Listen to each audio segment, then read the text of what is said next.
Are you looking at considering or purchasing a Kubota RTV520 gas utility vehicle? Well, today I'm going to go over some of the specs and features and do a walk around on it so you know everything to look for.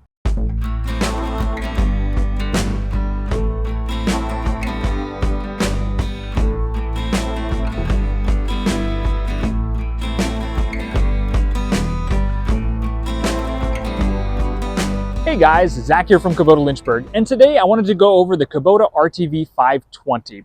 So first off, this is Kubota's smallest utility vehicle, or RTV, which stands for rough terrain vehicle, because it's designed to go over rough and rugged terrain. This is a gas-powered model. Now it's small, it's compact, and it's got a 17.4 horsepower Kubota gas engine. Yes, it's a Kubota engine in it, which is nice, but that's plenty of power to haul around this light frame and get around the property. Now, being the most compact of the utility vehicles that Kubota makes, it means it's very nimble and very easy to use. It's easy to get in and out of, and it has a couple of really nice features that make it very comfortable and make it to stand a little bit apart from some of those, brands that you could buy at Lowe's or Home Depot or something like that. Not only with the name, but the quality of it. So this is one that is actually sold going out tomorrow to a customer. So it's got a couple other accessories that aren't standard from the factory. But we're going to go over all these little features to it. So this is a brush guard on the front. That's an optional accessory. Same with the work light I've added on. Same with the roof and the windshield. But other than that, this is a standard RTV. And you can get them in either camo or orange. So first thing I'm going to do, I start at the front always, is I'm going to pop up the hood on it. Which on this one, if you have the windshield, you actually need to undo these clips. I forgot about to pull this section off. Now you can pop up the front. We'll put this back on after the video, so let me just set that here. So underneath the hood, we don't have a ton on the RTV520. You have a little hood bracket, so I could put it up if I wanted to. You have your brake fluid here. You have a horn there.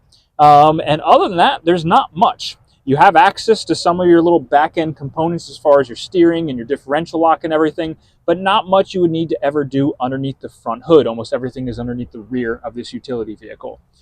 You do have standard halogen lights still on these, but you could upgrade to LEDs. These are just for aesthetics. I think they might make a little accessory that you could add these on, but they're more reflectors and aesthetics to it. If we go to the tires, these are ATV style tires. You can get those or heavy duty worksite, but it is an independent suspension. Each wheel, each rim and tire has its own independent suspension. We'll be able to see that a little bit better in the back with its own shock system to it. So it is a very comfortable ride. Even though it's small, it's going to be a world more comfortable than a golf cart to it.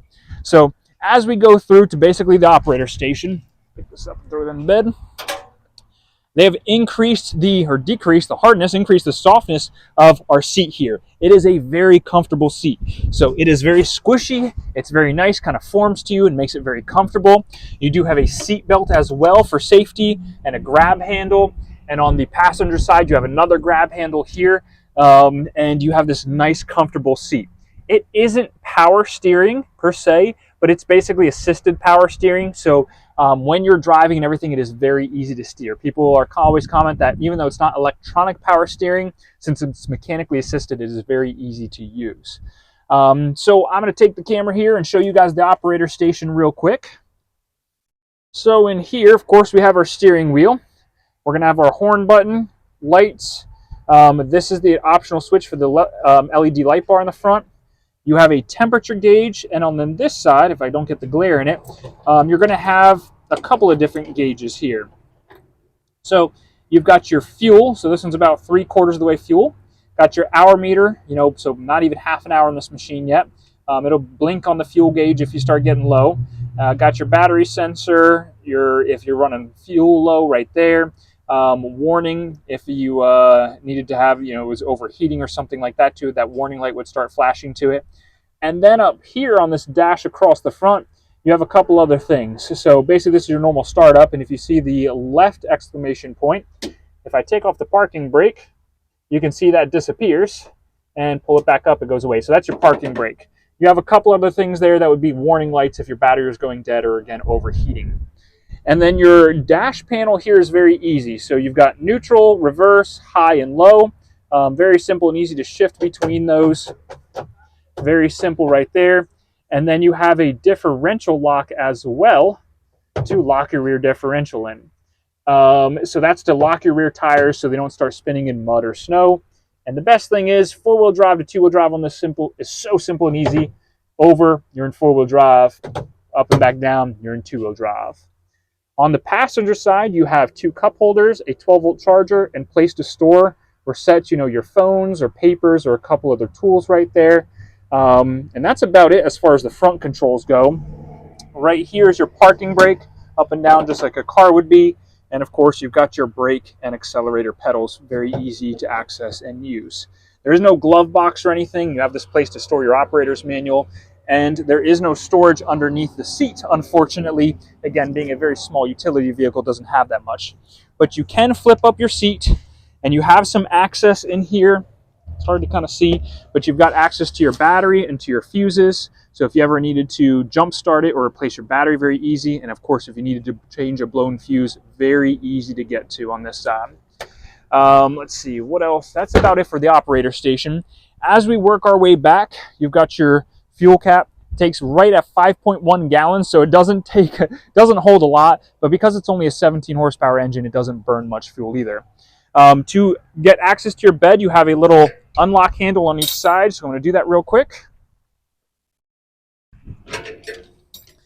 And then you basically will lift this up, and you're going to pull this up, and you have access to your engine and to everything underneath it. So underneath there, we have our 17.5 horsepower engine.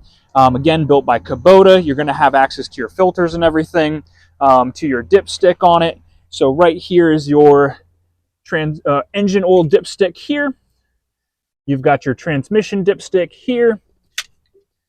Again, very easy to access and maintain everything. You do have a couple grease fittings on this machine, but not a ton. You've got a grease fitting there, and I think it's a total of maybe 6 grease fittings that you're supposed to have and grease every 15 to 20 hours of use. But your operator's manual will tell you more. This bed is very light though, so raising and lowering this bed is very simple. You have your grab handles, but I can do it from the top with one hand. It is very easy to do. You do have an option for a electric over hydraulic dump bed. Again, one of those kits you could install if you wanted to. I think the bed is rated for about 440 pounds of total weight, if I remember correctly. And payload capacity on this that you can haul with it is about 990 pounds, so about 1,000 pounds of payload capacity. To gain access to your bed, pull your two handles, push down, and again, you can slide your tools, your lunchbox, your cooler, whatever you want to, or wood, whatever you want to do to get around the property on it. It does have a 2-inch hitch receiver in the rear and in the front as well, so you can haul around your trailers. Back here, you can see a little bit better your shock system and everything. Again, that independent suspension is really nice. And you got your exhaust and your air filter and everything, again, easily accessible back here. But because it's Kubota, everything is very well built, heavy duty built. You don't get a ton of ground clearance. You got a little over 6 inches of ground clearance here. It is great for getting around the property, for checking the mail, going through the wood paths and everything like that. If you wanted a farm vehicle to actually do some heavy hauling, you'd want to go to one of the diesels. But overall, this has a lot of capability. It does have a hydrostatic transmission to it. So what that means, it's not a belt drive transmission. There's no slipping, there's no belt to replace, no belt to kind of loosen up over time or anything. With the hydrostat transmission, it is very easy to use and operate without any loss of power. You don't get a ton of speed. The top speed on this is going to be 25 miles per hour, and you better be on at least flat ground to hit that. But these aren't really designed for that. Most people will never hit even 20 miles per hour on one of these machines because you don't want to. It's not what it's designed for. But if you want a very long-lasting, high-quality, heavy-duty, durable, comes with a 2-year warranty right now machine, the RTV520 is probably something you should consider.